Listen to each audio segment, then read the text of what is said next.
Welcome my dear student. आज आप लोगों को बोर्ड क्वेश्चन में कराने जा रहा हूं। अब बोर्ड क्वेश्चन इस प्रकार के जो क्वेश्चंस होते हैं, दरअसल ये आप लोगों को बहुत डराते हैं। आप लोग देखते ही डर जाते हो, क्या करेंगे कैसे करेंगे। लेकिन आज मैं आप लोगों को ऐसे ये क्वेश्चन सिखाऊंगा कि आगे चल के अगर यही क्वेश्चन आपका बोर्ड एग्जाम में आ गया तो आप इसको आसानी से कर लेंगे विदाउट एनी फियर। तो शुरू करते हैं। देखो क्वेश्चन क्या है। A motorboat whose speed is 18 km per hour in still water takes 1 hour more to go 24 km upstream than to return downstream to the same spot। यानी कि जहां से वो निकला था 24 किलोमीटर आगे गया, फिर रिटर्न वही रास्ते में हुआ और सेम स्पॉट में वो पहुंच गया। तो जितना दूर वो गया है उतना दूर वो आया है। तो दूरी कितना है ना, 24 किलोमीटर। दूसरा क्या दिया है ना, find speed of the stream. जो स्ट्रीम में वो जा रहा था उस स्ट्रीम का स्पीड क्या है। अब इसको हम करेंगे। तो पहले इसको इरेज कर देते हैं। अब शुरू करते हैं। स्ट्रीम का जो स्पीड है वो हमें मालूम नहीं, सॉल्यूशन यहीं से हमारा शुरू होगा। Let the speed of the stream be x kilometre per hour. अब जा रहा है अपस्ट्रीम यानी कि डायरेक्शन ये, आ रहा है डाउनस्ट्रीम डायरेक्शन ये। अपस्ट्रीम जब जा रहा है तो यहां थोड़ा आपको याद रखना पड़ेगा। ये मैंने कर दिया लहर, स्ट्रीम पानी का बहाव, ये इस डायरेक्शन में। और बोट कौन सा डायरेक्शन में जा रहा है, सपोज बोट ये बोट है, ये इस डायरेक्शन में जा रहा है। तो पानी क्या करेगा, उसको पानी उल्टा डायरेक्शन में है तो ये उसको पीछे तरफ धकेलेगा, यानी कि वो जो स्पीड में जा रहा है उसका स्पीड डिक्रीज करेगा। समझ में आ रहा है नहीं। जैसे वो रिटर्न आएगा ये डायरेक्शन में, तो पानी का बहाव जिस डायरेक्शन में है बोट भी वही डायरेक्शन में, तो उसको वो पुश करेगा तो उसका स्पीड बढ़ेगा। तो ये हम लोगों को याद कर लेना है। तो अगर ये स्ट्रीम का x किलोमीटर पर आवर है और ये अपस्ट्रीम है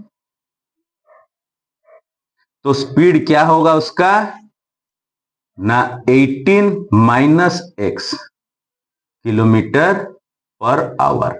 डाउनस्ट्रीम में ऐड हो जाएगा, मैंने बोला दोनों का स्पीड, तो 18 plus x kilometre per our. तो ये आपको समझ में आ गया होगा। अब हम इसको आगे बढ़ाएंगे। कैसे बढ़ाएंगे देखो ना, 24 किलोमीटर जा रहा है, ये पॉइंट से ये पॉइंट का डिस्टेंस लेंगे कितना, 24 किलोमीटर। यहां से जाएगा 24 किलोमीटर, रिटर्न आएगा 24 किलोमीटर। तो ये 24 किलोमीटर अगर वो जा रहा है, कितना उसका स्पीड है ना, 18 minus x kilometre per our. तो उसको टाइम कितना टाइम लगेगा।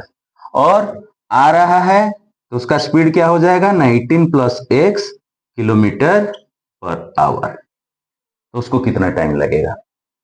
तो पहले टाइम निकालेंगे ड्यूरिंग अपस्ट्रीम। क्या होगा ना, डिस्टेंस डिवाइडेड बाय स्पीड। ये क्या, टाइम आवर में निकलेगा। अब निकालेंगे टाइम टेकन ड्यूरिंग डाउनस्ट्रीम। क्या होगा, वही distance same, 24 divided by 18 plus x hours. अब इसको इतने आवर्स लग जाएंगे डाउनस्ट्रीम में, इतने आवर्स लगेंगे अपस्ट्रीम में। अब क्वेश्चन में आओ। A motor boat whose speed is 18 kilometre per hour in still water takes 1 hour more to go 24 kilometre upstream than to downstream. यानी कि दोनों डाउनस्ट्रीम में आना, रिटर्न आना, अपस्ट्रीम में जाना, उसका टाइम का अंतर क्या है, 1 मीटर मोर है। यानी कि ये दोनों टाइम का अंतर दिया है 1 आवर। तो वो 1 आवर से हमको इक्वेशन बनाना पड़ेगा। कैसे बनाएंगे? तो देखो, इसमें से हमको चूज करना पड़ेगा कौन सा बड़ा है। कैसे बड़ा करेंगे? 18 माइनस एक्स यानी कि डिनोमिनेटर छोटा हो गया, 18 प्लस एक्स डिनोमिनेटर बड़ा हो गया। तो डिनोमिनेटर जब छोटा होता है तो ये फ्रैक्शन का वैल्यू बड़ा होता है, तो ये माइनस ये करेंगे। समझ में आ गया? ये क्लियर हो गया? बच्चे जा रहा सर इससे इसको माइनस कर देते हैं, फिर आंसर आता नहीं, फिर डर जाते हैं, बढ़ जाते हैं, क्या हो गया। और समझ में उस टाइम एग्जामिनेशन हॉल में आपको समझ में नहीं आएगा कि हुआ क्या है। तो आपको ये चीज भी ध्यान में रखना पड़ेगा, जो अंतर है 1 आवर, ये माइनस ये है कि ये माइनस ये है, तो इसमें से बड़ा कौन है? क्योंकि ये 1 आवर जो है, आवर ऑलवेज पॉजिटिव होता है, आवर कभी नेगेटिव नहीं होता। समझ में आ गया आपको? इसको माइंड में रखना पड़ेगा। अब हम यहीं से इक्वेशन बनाएंगे, एटीक्यू डालेंगे according to the question. According to the question क्या हो गया? ATQ 24 18 minus x minus 24 18 plus x is equal to 1। अब इसका हम क्या करेंगे? सॉल्व करेंगे। कैसे करेंगे? एलसीएम लेंगे, 18 minus x into 18 plus x. अब ये कितना हो जाएगा? 24 into 18 plus x minus 24 into 18 minus x is equal to 1। अब ये आप थोड़ा यहां दिमाग लगाइए, ये क्या है ना, ये कौन सा फॉर्म में है? ए प्लस बी इंटू ए माइनस बी। तो ये जो डिनोमिनेटर आपका क्या हो जाएगा? ए स्क्वायर माइनस बी स्क्वायर। तो इसको तुरंत लिखो, 18 का स्क्वायर माइनस एक्स का स्क्वायर। और इसको 24 24 दोनों में है, तो 24 टेकिंग कॉमन बाहर ले लो, मल्टीप्लाई करना जरूरी नहीं है, फंस जाओगे, टाइम आप लोगों का क्या होगा? नष्ट हो जाएगा एक तरह से मैं अगर बोलूं तो। Minus 18 plus x equal to 1। अब ये देखो, प्लस 18 माइनस 18 कैंसिल हो गया, ए प्लस एक्स क्या हो जाएगा? 2x। तो ये आपका हो गया 24 इंटू 2x इक्वल टू, ये इसके जाके आरएचएस में मल्टीप्लाई हो जाएगा, 18 का स्क्वायर डायरेक्ट निकालो, 324 माइनस एक्स स्क्वायर। अब 24 इंटू 2x करेंगे तो क्या होगा? Implies that 48x is equal to 324 minus x square. अब इसको सब इस तरफ लाओ, ये हो जाएगा x square plus 48x minus 324 equal to 0। ये आपका क्वाड्रेटिक इक्वेशन निकल गया। अब क्वाड्रेटिक इक्वेशन निकल गया, उसका क्या फॉर्म है? यानी कि पावर 2 है। अब इसको हम कैसे सॉल्व करेंगे? दो मेथड, मिडिल टर्म फैक्टराइज करेंगे, नहीं तो क्या करेंगे ना, square completing the square method भी कर सकते हैं, या फॉर्मूला मेथड में डिस्क्रिमिनेंट निकाल के भी कर सकते हैं। लेकिन ये जो क्वेश्चन है ये आसानी से हमको दिख रहा है कि मिडिल टर्म फैक्टराइज में हो जाएगा, तो हम इसको मिडिल टर्म फैक्टराइज में ही करेंगे। देखो, x square plus 54x minus 6x minus 324 equal to 0। अब ये दो टर्म से x कॉमन जाएगा, x कॉमन लाओ, x प्लस 54 माइनस इधर 6 कॉमन लाओ, x plus 54 is equal to 0।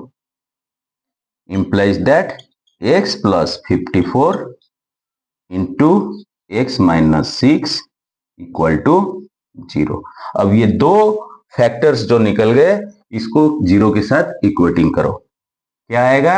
implies that x plus 54 equal to 0 और x minus 6 equal to 0।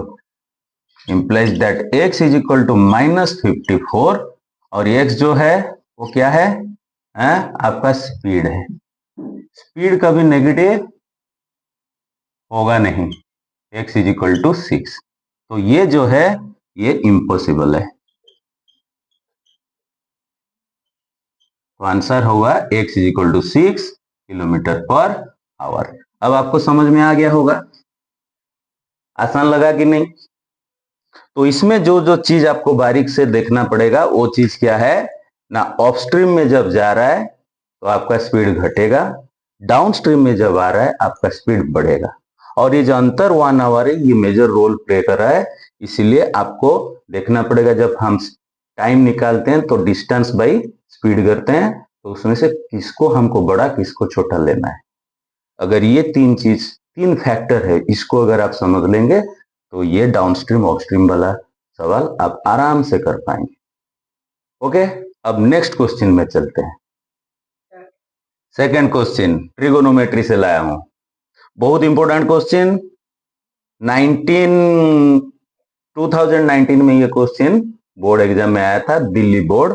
Outside Delhi में आया था कि नहीं मालूम नहीं, लेकिन दिल्ली का क्वेश्चन नहीं है ये क्वेश्चन। देखिए आपको क्या दिया हुआ है ट्रिगोनोमेट्री का, सेक थीटा -1 + 1/4x। अगर sec theta equal to x + 1/4x हुआ, x + 1/4x हुआ, तो हमको क्या निकालना है, sec theta plus tan theta का वैल्यू कितना होगा।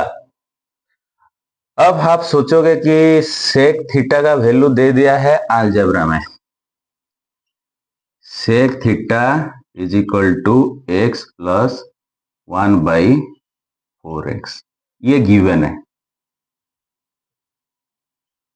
टू फाइंड क्या करना है,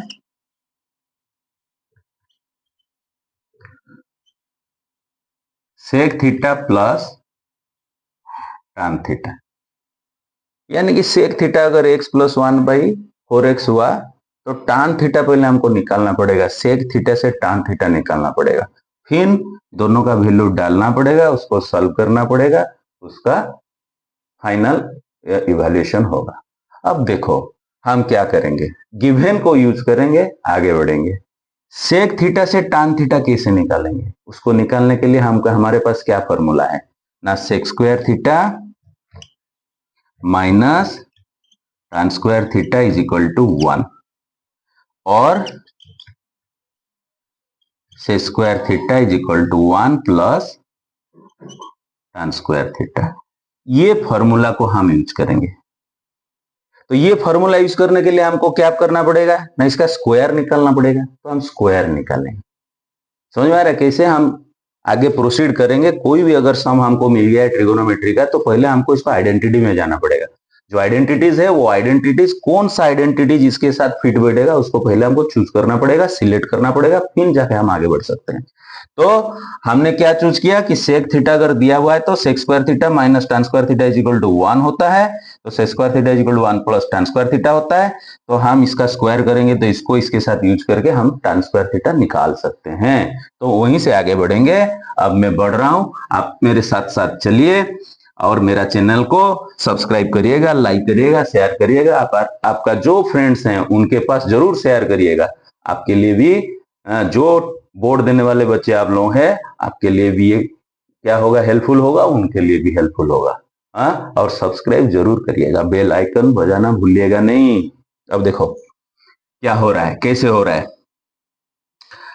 squaring both this side, sec square theta is equal to x + 1/4x का होल स्क्वायर और sec square theta is equal to, इसका होल स्क्वायर निकाल देंगे, x² + 1/16x² plus 2 into x into 1/4x ab 2ab a square plus b square plus 2ab और sec square theta is equal to x² + 1/16x²। अब ये 2 4 में 4 के साथ cut करो, इसको इसके साथ कट करो, ये क्या आ जाएगा ना 1/2। अब यहां क्या डालेंगे ना, जो फॉर्मूला अभी मैंने आपको लिख के बताया था, 1 plus tan square theta is equal to x² + 1/16x² plus 1/2। अब ये 1 को उस तरफ लेके माइनस कर देंगे, तो tan स्क्वायर आपका ऑटोमेटिक निकल जाएगा, x² + 1/16x² plus half -1। Plus half minus one होगा तो कितना होगा, माइनस हाफ होगा। और tan square theta is equal to x square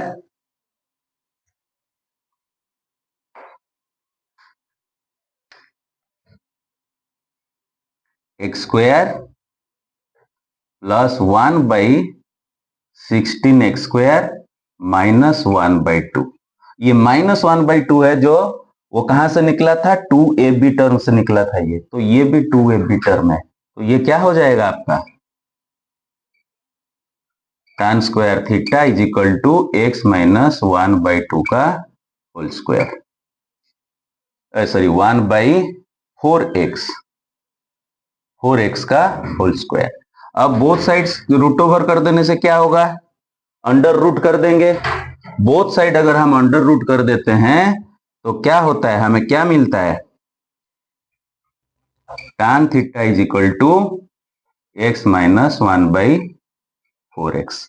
अब सेक थीटा tan थीटा दोनों हमारे पास आ चुका है, tan थीटा ये, सेक थीटा ये। और